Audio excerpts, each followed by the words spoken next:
안녕하십니까. 고지학의 경제버스 시작하겠습니다. 경제는 보수가 잘한다, 이런 말 들어보셨죠?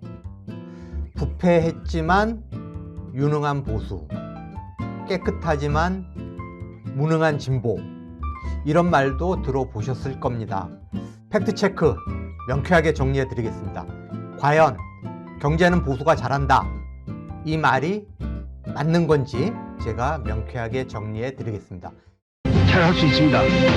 꼭 한번 기회를 주십시오. 정치가 썩었다고 고개를 돌리지 마십시오. 기호 2번 노무현입니다. 밥 처먹었으니까 경제는 꼭 살려라잉. 국민 행복이 국정 운영의 목표가 되고 따뜻해서 친구 같은 대통령이 되겠습니다. 윤석열이 대한민국을 비상계엄을 선포합니다. 결론적으로 말씀드리면은 기득권 세력과 보수 언론이 만들어낸 가짜 프레임입니다. 가짜 프레임. 실제 경제 현실과 상당한 간극이 있다. 그러면은 이런 가짜 프레임이 왜 만들어졌느냐? 자, 1960년대부터 80년대까지 30년 동안 대한민국이 농업국가에서 근대적인 산업국가로 탈바꿈한 압축 성장기였다. 이때 지도자가 누구였냐? 군사 쿠데타로 집권한 박정희와 전두환이었다. 박정희가 쿠데타로 집권한 1962년부터 김재규의 총에 맞아서 숨진 1979년까지 연평균 경제 성장률이 무려 9.3%. 다음에 1979년 12.12 쿠데타로 정권을 장악한 전두환 군사 독재 정권 시절에 연평균 경제 성장률은 더 높아요. 무려 10%. 왜 박정희 때보다 전두환 정권 때 경제가 더 좋았냐? 아주 운이 좋았어요. 삼저호황. 국제 유가가 낮았죠. 굉장히 국제 유가가 안정적이었어요. 다음에 저금리. 다음에 미국의 달러화가 굉장히 약했다. 이런 삼저호황에 힘입어 가지고 고속 성장을 할 수 있었다. 실제 박정희가 집권했던 1962년에 1인당 국민소득이 100달러도 안 됐어요. 그런데 87년 무려 3,600달러. 중진국 수준에 도달한 거죠. 그래서 박정희, 전두환 두 독재자를 거치면서 1인당 국민소득이 40회가량 성장을 했다. 그래서 후진국에서 중진국으로 접어들었다. 근데 이게 왜 가능했냐? 권위주의 체제였기 때문에 가능했다. 중국이나 베트남, 공산당 권위주의 정권이 다스리는 중국이나 베트남 경제를 생각해 보면 아실 거예요. 지금 성장률이 5% 중반 정도 되거든요. 두 나라 모두. 근데 불과 2021년, 22년만 해도 8%대 성장률을 했고, 그 전에는 뭐 두 자릿수 성장. 그러니까 왜 이게 가능하냐? 한국 사회가 굉장히 단순했어요. 농업 국가였다라는 거죠, 그 당시에. 그래서 막 산업화가 시작되고, 도로 놓고, 철도 놓고, 산업단지 만들고, 항만 건설하고, 독재자 마음대로 이렇게 하는 거예요. 그때 내가 아니 왜 사유재산권 침해하냐라고 항의를 하거나 주민들이 시위를 하는 건 상상도 할 수 없었어요. 그렇게 했다가는 당장 중앙정보부로 끌려가가지고 고문당하고 감옥에 쳐넣는 거죠. 이런 식의 독재정부, 또 한국 사회가 이제 막 산업화가 시작된 그런 농업국가에서 막 벗어난 그런 단계였기 때문에 그게 가능했다라는 거죠. 그래서 경제가 발전할수록 경제 성장률은 떨어진다. 이거는 만국 공통의 진리다. 이렇게 보시면 된다는 거죠.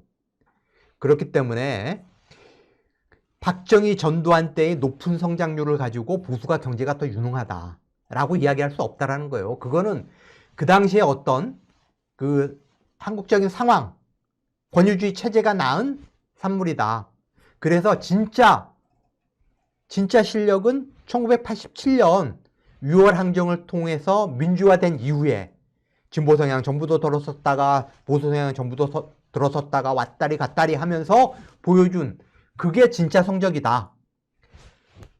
진짜 성적을 보기 전에 미국을 한번 볼까요? 미국은 1945년 트루만 대통령부터 2010년대 중반 오바마 대통령 때까지 한 60년, 70년 기간 동안에 이 경제 성적을 비교를 해보면 민주당 집권기 때 경제 성장률이 훨씬 높아요. 4.35%. 공화당은 2.54%. 다음에 이 기간에 이 트루만 대통령부터 오바마 대통령까지 미국 뉴욕 증시의 S&P 500 지수 연간 성장률을 보면은 어찌 보면 당연한 얘기죠. 민주당 집권기 때 경제가 훨씬 더 많이 성장을 했기 때문에 S&P 500 지수 연간 성장률도 민주당 집권기 때 8.35%, 공화당 정부 때는 2.70%다. 자, 두 개 분기 연속 경제가 후퇴를 하면은 그걸 불황이라고 규정을 하는데, 경제학자들이. 트루만 대통령부터 오바마 대통령까지 미국 경제에 11번의 불황기가 찾아왔어요. 그런데 민주당 집권기에는 한 번 나타났고 공화당 정부 때 무려 불황이 10번이 나타났다. 그래서 미국의 경제학자들이 뭐라고 이야기하냐? DR 갭이라고 이걸 표현을 해요. DR 갭.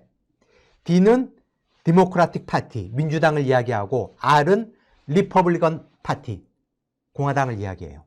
그래서 민주당 정부와 공화당 정부, 민주당과 공화당이 집권했을 때의 경제 성장률의 갭, 경제 성장률의 차이를 DR 갭이라고 한다. 그런데 확연하게 미국 민주당 집권기 때 경제 성장률이 더 높았다라는 거죠. 그래서 미국의 경제학자들이 이제 여러 가지 연구를 했는데, 왜 그러냐 보니까 한 절반 정도는 운이 좋았다. 국제 유가가 굉장히 안정적으로 형성이 됐고, 다음에 기술 발전이 잘 이루어져 가지고 민주당 집권기 때 생산성도 높았어요. 다음에 국제 경제 여건도 굉장히 양호했어요. 그래서 절반은 운이 따라줬다. 그런데 나머지 절반은 미국 민주당 정부의 실력과 정책의 효과라고 봐야 된다. 실제로 민주당 집권기 때 1인당 국민소득이 훨씬 많이, 공화당 정부에 비해서 훨씬 많이 늘었어요. 그리고 특히 하위 계층의 소득 증가폭이 가팔랐다. 이건 뭘 의미하느냐? 민주당 정부의 어떤 정책 효과로 인해서 성장과 분배의 선순환이 이루어졌다. 이렇게 평가할 수가 있다는 거죠. 자, 그러면 우리나라는 어땠냐? 1987년 6월 항쟁 이후 민주화가 이루어졌죠. 그 이후에 경제 성적이 진짜 경제는 보수가 잘한다 라는 프레임이 맞는지 틀리는지를 증명할 수 있는 중요한 데이터가 된다. 그래서 역대 대통령 재임 기간의 평균 경제 성장률, 김영삼 7.8, 김대중 5.3, 노무현 4.48, 이명박 3.2, 박근혜 2.93. 다음에 문재인 대통령 5년간은 2.3%였어요. 그리고 지금 윤석열 정부는 1% 초중반으로 급락을 했다. 그래서 제가 아까 말씀드렸죠. 경제가 발전할수록 성장률은 떨어진다라고 하는 게 만국 공통의 진리다. 그러면 이렇게만 보면은, 아니 우리 경제가 계속 고도화하면서, 우리 산업 구조가 고도화하면서 뭐 진보 성향 정부든 보수 성향 정부든 그냥 뭐 그럭저럭 이렇게 뭐 고만고만하게 경제를 운용했나 보다라고 생각하실 수도 있지만은 속 내용을 들여다보면 전혀 그렇지가 않다. 자, 다음 그래프 한번 보시죠. 1인당 국민소득. 사실상 그런 어떤 국민 삶의 질을 보여주는 데이터는 노무현 대통령, 문재인 대통령, 김대중 대통령 때 훨씬 뛰어났다. 김영삼 대통령은 아시겠지만은 IMF 외환 위기를 초래해가지고 수많은 기업들이 쓰러졌고 수백만 명의 실업자가 쏟아졌고 원화 가치가 폭락을 해가지고 김영삼 대통령 5년 동안, 보수정부 5년 동안에 1인당 GDP가 하나도 안 늘었어요. 겨우 9달러. 그런데 노무현 대통령 때는 무려 노무현 대통령 5년 집권하면서 1인당 국민소득이 10,000불 이상 늘어났다. 문재인 대통령은 5,200불, 김대중 대통령 때는 4,700불 이상 늘어났다. 자, 진보 성향 정부가 들어서면은 기득권 세력하고 보수 언론이 막 진보 정부를 공격을 해요. 야, 너네 경제 잘 못하잖아. 너네 깨끗하지 할지는 모르지만은 무능하잖아. 너희가 경제를 엉망으로 운용을 해가지고 대한민국을 중진국의 함정에 빠뜨릴 수도 있어 라고 계속 공격을 해댔어요. 중진국의 함정이 뭡니까? 이 박정희, 전두환 두 보수 정권의 대통령이 중진국을 만들어 놨는데 너희가 경제를 잘못 운용해가지고 대한민국을 선진국으로 진입하지 못하게 중진국의 함정에 빠뜨릴 수가 있어라고 계속 공격을 한 거예요. 특히 가장 많은 공격을 받은 대통령이 노무현 전 대통령이에요. 경포대라고 공격을 했어요. 경포대. 여러분 기억나십니까? 경제를 포기한 대통령의 약칭이 경포대예요. 보수 언론들, 기득권 세력이 노무현 전 대통령을 경포대라고 공격을 했어요. 그런데 실제 경제 지표를 보면은 노무현 대통령 때 1인당 국민소득이 가장 많이 올랐다. YS 보수 정부가 IMF 외환 위기를 초래해가지고 1인당 국민소득이 8,000불이었는데 그거를 23,000달러 이상으로 끌어올렸다. 월드뱅크가 2005년 노무현 대통령 집권기 때 대한민국을 처음으로 중진국이었던 대한민국을 처음으로 선진국으로 분류하기 시작했어요. 대한민국을 선진국으로 진입시킨 대통령이 노무현 전 대통령이었다. 자, 노무현 전 대통령, 김대중 전 대통령, 문재인 전 대통령 시절에 상대적으로 한국 경제가 굉장히 양호했다. 내용적으로 보면은 국민소득이 많이 늘어나고 상대적으로 보수 정부에 비해서 훨씬 국민의 삶이 나아졌다, 개선됐다 라고 평가할 수 있다는 거죠. 자, 윤석열 정부 지금 어떻습니까? 45년 전 구시대의 유물인 비상계엄을 대한민국으로 불러와가지고 파면을 앞두고 있죠. 탄핵. 조만간 8대0으로 헌법재판소가 대통령 윤석열을 파면한다 라는 선고를 곧 내릴 겁니다. 자, 경제는 정치만 엉망인 게 아니에요. 경제는 정말 엉망진창으로 만들었어요. 대한민국 경제를. 대한민국 정부 수립 이후 대한민국 국민들이 결코 볼 수 없었던 최악의 경제 지표들을 윤석열 정부가 만들었다. 자, 바로 며칠 전에 한국은행이 올해 경제성장률을 1.5%로 전망을 했죠. KDI는 1.6%로 전망을 했고 해외 연구기관들은 더 참혹한 지표를 내놓고 있는데 어디는 1.0%, 어디는 1.1%, 1.3%. 내년 성장률 전망도 마찬가지예요. 그런데 대한민국 정부가 경제성장률 통계를 내놓기 시작한 게 한국전쟁이 끝난 1953년부터인데 대한민국 경제가 2년 연속 1%대 성장을 한다. 이거는 사상 처음이에요. 그리고 세계 1위의 경제 대국이 어딥니까? 미국이죠. 우리가 미국보다 경제 성장률이 낮다? 이건 상상하기 어려웠어요.